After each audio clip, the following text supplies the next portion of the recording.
I'll talk to Peter Schiff, head of Euro-Pacific Capital, billions under management.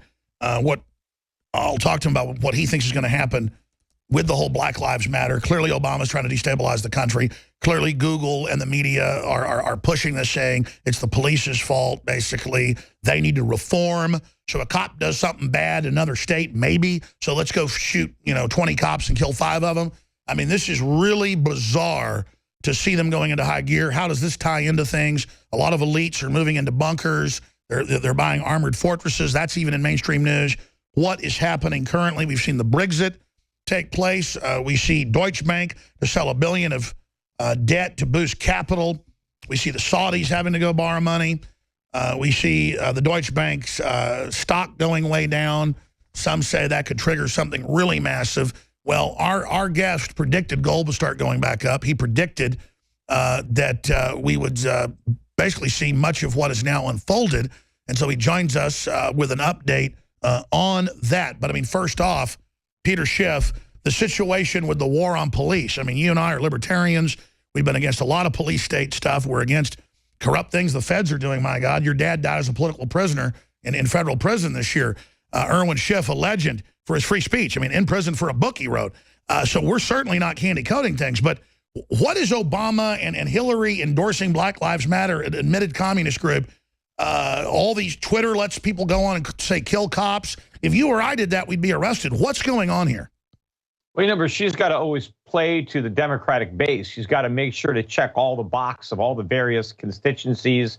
They're all special interests, and they're all vying for their own extra, protection, all these various interest groups. And so she's got to continue to play into that. And so she can't condemn anything that might alienate any of these core constituents from these specially protected groups. And so Obama just has to say, quote, U.S. police must reform. I mean, if people engage in terrorism and then you do what they say, doesn't that just encourage more terrorism? Well, I mean, obviously terrorism isn't going away. And I think a lot of the things that we do is kind of, the equivalent of waving a flag at a bull. But, it's all for these guys. It's more about politics. It's more about how to use this crisis to our advantage, how to exploit it. It's not so much about the crisis itself and the damage, but how can they utilize this to their own political advantage? And that's what's so, horrible about politics. By the way, since you say that, here is Al Sharpton admitting the whole police thing is about federalizing them. Here's that clip. Fighting them all over the country, which is why we're going to do this march from here to Washington. We need the Justice Department to step in and take over policing in this country. In the 20th century, they had to fight states' rights, and to get the right to vote, we're going to have to fight states' rights in terms of closing down police cases. Police must be held accountable. I don't think all police are bad. I don't even think most are bad. But those that are need to be held accountable. So there he is, federalize the police. What do you make of that? Well, we already have a federal police force, and I don't want any more of those federal police. I mean, that's a bigger problem. Al Sharpton is always there. He always gets himself in the middle of any controversy and stokes the fire. Well, federal police killed your dad. I mean, on record, pretty much wouldn't give him medical care and stuff. And so, but you're not going to randomly go out and just shoot some cop, are you? I like the way he says, well, I guess not all the police are bad. Just most of them. I mean, the problem is the police state, not the police. The problem is centralized power in Washington. And obviously the solution is not to centralize even more power in Washington, but to try to break up the power that's already there. And of course, a lot of the violence, a lot of the crimes have to do with drugs and the war on drugs. And as libertarians, the correct approach there is for the government to basically surrender in this war. It cannot win. In fact, the war is escalating exactly because of what the government is doing. You're right. We're going to fail like Mexico. We decriminalize these nonviolent crimes and let people choose how they want to live their lives. We need to pull the ripcord. Europac.com, also Schiff Gold. Schiff, I'm not going to go over all your predictions that have come true. I think you're probably, this is true, I'll only guess to say this, the most accurate long-term, even short-term, on the economy. We're going to break in a few minutes, but what's big on your screen right now? What's the next shoe to drop? What's the state of the economy? Well, as you just mentioned earlier, gold prices continue to rise. We're about $1,360 an ounce. This is the highest we've been this year. Silver prices now, I talked about silver quite a bit on your show over the years. We're now above $20 an ounce on silver. More importantly, the gold-silver ratio has turned decisively now in silver's favor. And typically when silver prices are advancing on gold, it's indicative of a bull market, which benefits both metals. But, on my own personal radar, what's new in the gold world is my gold company, Schiff Gold, has now agreed to merge with Gold Money in a joint venture between the two companies. And we just announced this today that they're acquiring my company. We're going to be working together. Congratulations. Of our, thank you, of our clients and shareholders. And I would encourage all of your listeners to listen to the video blog that we will be posting either later today or Monday on my website at Schiff Gold, or also on my YouTube channel. I have Josh Crum and I are discussing the synergies and what we're hoping to achieve. Well, let's talk about that. Let's talk about where you see the economy going, where you see gold going, and more as we look into Peter Schiff's crystal ball straight ahead. I'm Alex Jones. I see in my crystal ball civil war if we don't avert it. Those of us that are on the air have a responsibility to common sense and to telling the truth. And so for these decades, they denied the world government project and they denied the Euro tyranny. It was our job to tell the truth and be ridiculed.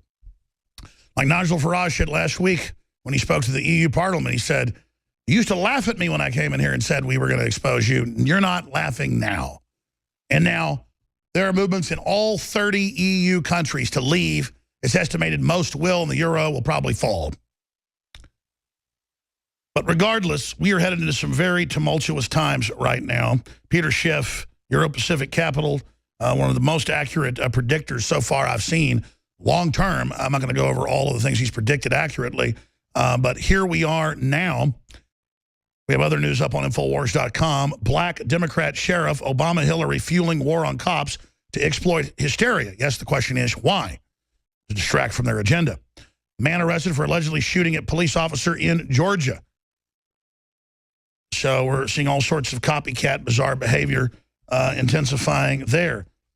Wow. But getting back to the economy, back to Deutsche Bank, back to the British exit, Peter Schiff looking geopolitically at the economy, looking at what's happening here, looking at the fake growth rates that themselves are bad enough. What is the true state of the world economy right now? And then what else is big that you're looking at? It is extremely, extremely precarious. The world sits atop a house of cards erected by central banks, the chief architects being the bankers over here, but certainly the central bankers in Europe and Japan, China, they're all part of the game. They're playing the same game, and unfortunately, it's not going to end well for most people. In fact, we were talking a little bit before the break about gold and silver. What's significant about today's rise, in fact, silver prices are up better than 40 cents an ounce as I speak, but the knee-jerk reaction to today's stronger than expected non-farm payroll numbers was to sell gold and sell silver, because in the past, when we got better than expected jobs news, even though the news is, of course, lousy if you look beneath the headlines, but anytime the headline number was higher than expected, people would sell gold and silver, because the idea is that, well, this means the Fed rate hike is more likely to come sooner than later. But I think more and more people now realize that it doesn't matter what the jobs numbers are, the Fed ain't hiking rates. In fact, I think the Fed has already started its easing cycle. I think it communicated that to anybody who could read between the lines, and it's not that hard to do. Sure, what about Europe talking about negative? Oh, yeah, well, they're going to, look, they have nothing left. I think all they're going to do now is try to change their rhetoric and try to talk about not raising rates. Then they'll talk about cutting rates. Then they'll eventually cut them, and then they'll take them negative. But I think also somewhere along the way, they're going to restart their QE campaign. I think QE4 is going to be bigger than QE 1, 2, and 3 combined, and it's going to be even more destructive to the standard. I was about to say, won't it be impossible to hide that? People need to be in gold and silver. Won't it be impossible to hide that level of inflation, and that will translate to gold and silver? Yeah, I mean, look, most people know there's inflation. They don't believe the government numbers, or they don't even know about the government numbers. All they know is the cost of living is going up. Food is more expensive. Their utility bills are higher. Their rent is going up. Everything is. Health insurance premiums are going up. But, Alex, we ain't seen nothing yet. When it comes to inflation, this is just the beginning. The price increases that Americans have been enduring are only going to get much, much worse. They're going to turn up the heat. The government's going to try to claim that all this is good for us, that they saved us from a falling cost of living, and instead we should be happy that everything is more expensive. but nobody is going to welcome a higher cost of living. And your best defense against that, as I said, is to protect yourself, to get out of your dollars, to diversify internationally. I've been telling your listeners all year why they need to get into foreign stocks and out of the dollar. The returns have been absolutely incredible on our foreign stock portfolios. I mean, just enormous. Precious metals, gold-related stocks. I mean, and I think this is just the beginning of a big process, but people can't wait much longer. Given us what you've missed out on if you just haven't been involved the last. Well, sure. Let's months. talk about timetables. You like to go out on limbs, but you like to be somewhat specific. Just around your own table, talking to folks at your company, or talking to your brother, or talking to family that work with you. What's the real prospectus in Peter Schiff's mind? I mean, there's no way this bubble goes on forever. It's already collapsing many areas. You've got all sorts of countries in turmoil with food riots, and Venezuela is basically almost a cannibalism. You've got all sorts of insanity taking place in the Middle East. Third worlds are collapsing. They're flooding the West. Western governments are opening the door to unskilled, diseased people. I mean, it just seems like a death wish from our leaders. So how bad is it, and what's the timetable? It's worse than you could imagine. Brexit is just a small example of the problem that, the global financial system can be so impacted by this decision that in a healthy economy with a healthy financial system, it really would be no big deal. But because we don't have a healthy financial system, because we have this bubble, that's why this is a problem. But look, more and more people, mainstream people, I'm hearing people talk who now realize that this is the ninth inning of this thing, this whole experiment with Keynesianism and fiat money. It is very, very late in the game. The time is running out, right? The clock has been ticking and ticking, and it's going to stop. And you could see that. I mean, it's the day of reckoning is getting sure. Closer Ron and closer. Paul's big event. Of course, you were his chief advisor, running for president, financial advisor. What is the big event for new listeners? I mean, this thing can go different ways, but again, in Peter Schiff's mind, how's this big event probably get triggered? No, it's a monetary collapse. When you see what happened to the pound sterling as a result of the Brexit vote, it dropped by 10%. Look, the real drop is not just going to be in the pound, but in all the world's fiat currencies, in particular the U.S. dollar, which is at the center of this whole, Frankenstein's monster when it comes to a monetary system, and it is going to implode. And this dollar crisis is going to make the financial crisis of 2008 look like a Sunday school picnic. What's going on at Deutsche Bank? The way it impacts people's standards of living. Sure. What's going on at Deutsche Bank? Well, look, I mean, that stock keeps sinking and sinking. The stock is much lower than it was at the depths of the '08 financial crisis with the failure of Lehman Brothers, when people thought, everything would collapse, and this stock is trading substantially below where it was then. So even if you bought Deutsche Bank at the bottom of that decline, if you were dumb enough to hold it until today, you're way down. And the fact is, if these European banks are in so much trouble, the American banks can't be too much far behind. So this crisis is brewing. That's the reason the Fed can't raise rates. That's the reason they're going to cut rates and do QE, because they know how desperately they need to prop up these banks. Of course, we don't need it. We need these banks to fail. But the government needs to preserve this illusion, and so they have to keep the bubble inflating at all costs. Peter, when you see, not just here but in Europe, leftist presidents and leaders trying to sick mobs of people on the police, it's like something out of The Road Warrior. If the police start not responding, which is already happening in more than 10 major cities, from L.A. to Chicago to Philadelphia to Minneapolis, I mean, just all over, because they're getting shot at, not getting supported, then everything collapses, looting begins. Why would the social engineers be wanting to do that? I mean, are they wanting to hasten a collapse? I thought the Democrats would want to stall a collapse out until a Trump presidency and blame it on him. Or am I reading too much into this? They just have leftist ideology. I think the Democrats are pretty sure that Hillary's got this in the bag. So I don't think they're planning on a Trump presidency. We'll see if the voters can surprise the pollsters just the way they did in the UK in voting for the Brexit.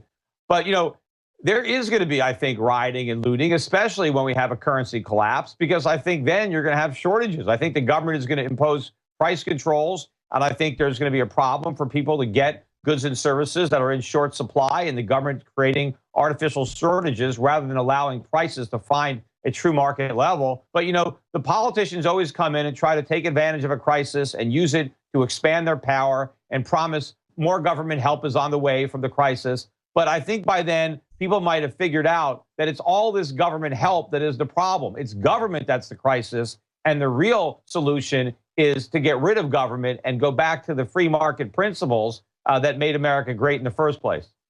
Let me ask you this. Internal pollsters with Trump, who are very accurate folks, you know, they're not putting out pipe dreams. They say he's dead heat in most areas. In battleground states, he's 4 to 5 points, some areas 7 points ahead.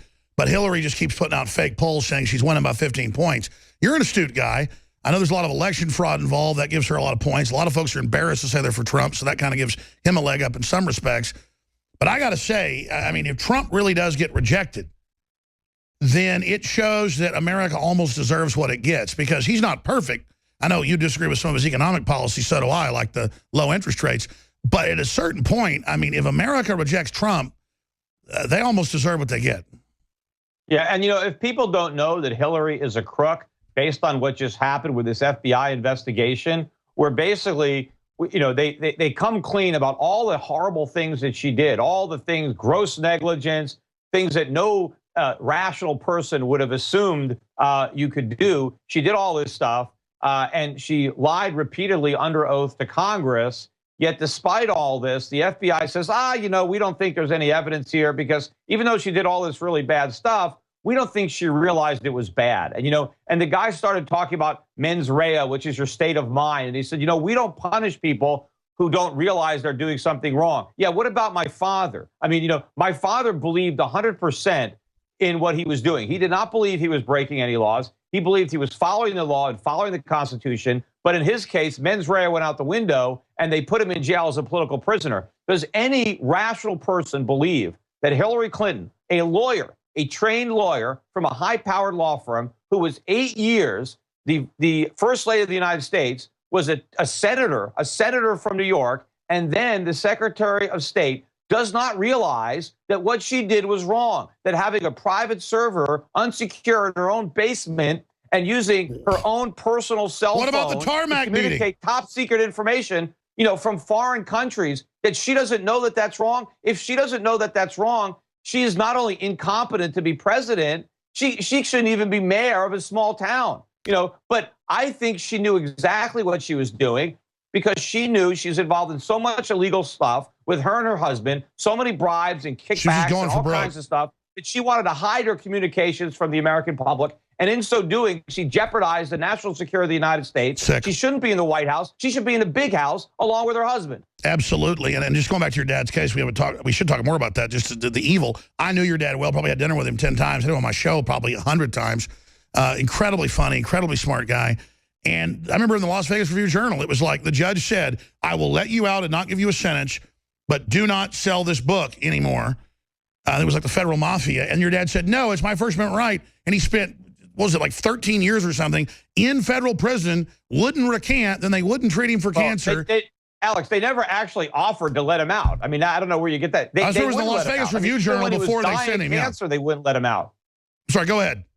Yeah, they never offered. I mean, you know, my dad would never admit, but my dad didn't even want to get out of jail, you know, on compassionate release. He wanted to get out on the merits. But despite that, I tried to get him out on compassionate release, and there was no compassion, because they wanted him in jail. They wanted to keep him in jail because they didn't want him out, because they wanted to make an example obviously of him. He's your dad. Say, hey, you know more about the case. If you defy the American government. Sure, obviously, Peter, you know more about the case. I just remember back at the time having folks on about it. I mean, it was in the Las Vegas Review-Journal that the judge at an earlier hearing said, look, you keep publishing this thing, we're going to put you in prison forever. And then your dad kept doing it. And then I remember at one of the hearings, it came back up and he said, no, I'm going to keep doing it. And my point is, he was an incredible guy. Never back down. He stood firm for his rights and for his beliefs, and he paid the ultimate price for that. But once he was in jail this last time, they never offered to let him out. I mean, exactly. I'm just saying your dad was a hero. I'm just bringing up the fact that they did say, quit publishing it, we'll leave you alone, and he wouldn't do it. He was put in federal prison for his book. That is incredible.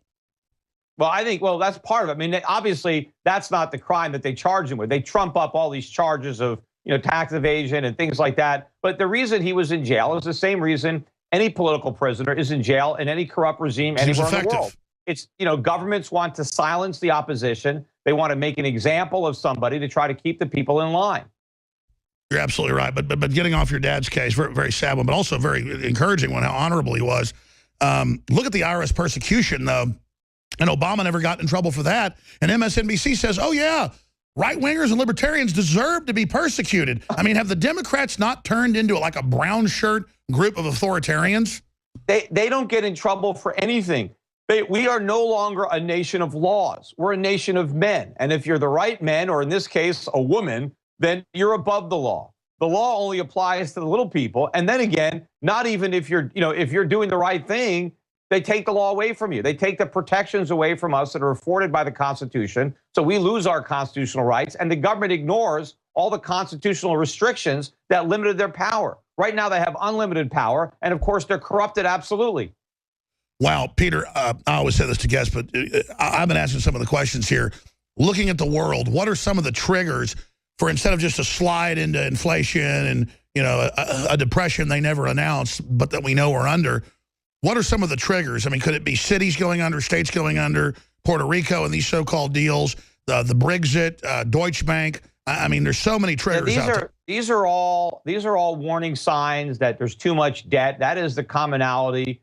Puerto Rico is broke, but America is broke. Puerto Rico is just a small microcosm of the overall country that is even broker than Puerto Rico. And we've reached the tipping point. You know that when you have interest rates at zero, when you have all this quantitative easing, this shows you that we've reached the end of the rope, right? We've gone from the sublime to the ridiculous, and how much more ridiculous can we get? I don't think much. There's, I know people say, oh, Peter, years ago, you were sounding the alarm. Yes, I know. I sounded the alarm early, but, at least I knew enough to sound it. At least I knew enough to be alarmed.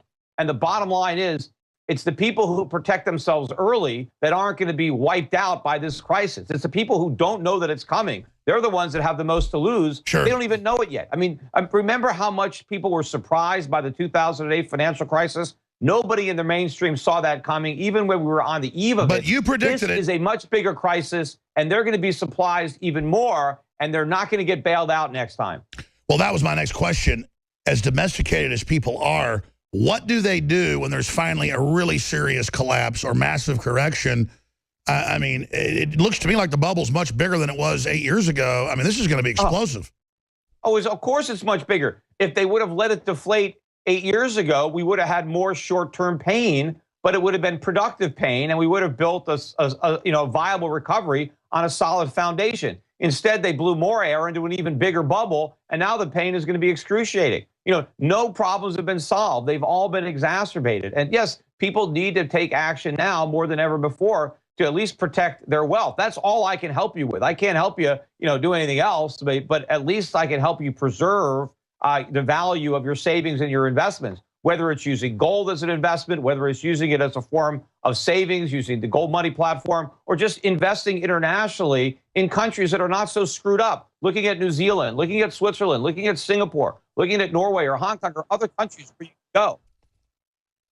All right, Peter Schiff, stay there. I got a few more questions on the other side of this quick break, and then I'm going to go into some overdrive with David Knight and take the phone calls with the folks that are holding, and the latest on more police shootings now taking place around the country. I'm Alex Jones, Infowars.com. By the way, we're going to have some live special reports this weekend, not just tape reports, because I think we're going to see more police shootings and things over the weekend. Peter Schiff, in closing, I wish you and others were wrong, but economics don't lie. A day of reckoning's coming. It's already happening in most areas of the world. Outside, the furthest this can push, how long can their hanky-panky and weird manipulations cover up the fact we're in a global depression? How long can this go on, Peter Schiff? Well, look, the fact that Donald Trump is the Republican nominee shows you that this is running out. The fact that Bernie Sanders got so much support among Democrats shows you how disgusted the rank and file, people are. The fact that the British, despite all the powers that be from all around the world telling them that all hell would break loose if they voted to leave, they did it anyway, because I guess they figured it was already hell. So let's take a shot. So things that are happening now that you can see is evidence that the wheels are coming off this bus. And how long it's going to take exactly, I'm not smart enough to know. I'm just smart enough to know that it's happening. And hopefully enough people are smart enough to agree with me, and more importantly, to do something about it. Just don't watch it happen. Do something about it. Because if you don't do something about it now, and then there's a collapse, and all you can do is, I wish I would have, could have, should have. I wish I would have, listened to Peter Schiff or Alex Jones. Don't have those regrets. Take action now. Well, that's right. I mean, so at least you won't have to be regretting. It was all over the news. It was all over the news at the time. How much did your investors make in 2008 when you predicted all that? It was huge. In what? In 2008, your investors, I remember it was in the news. 2008 was a tough year. We made money in 2007 in the subprime. That's what I meant. 2007, your predictions really were amazing. In 2007, we did really well. 2008, though, it was a very bad year. 2009 was a fantastic year because the dollar went down. See, when the dollar goes up, my strategy is to invest internationally. And so when the dollar goes up, and if you have investments around the world, then they're going to go down. And also sure. Peter, amazing. Thank you. Fourth hour right now, and I'll be back this Sunday, 4 to 6.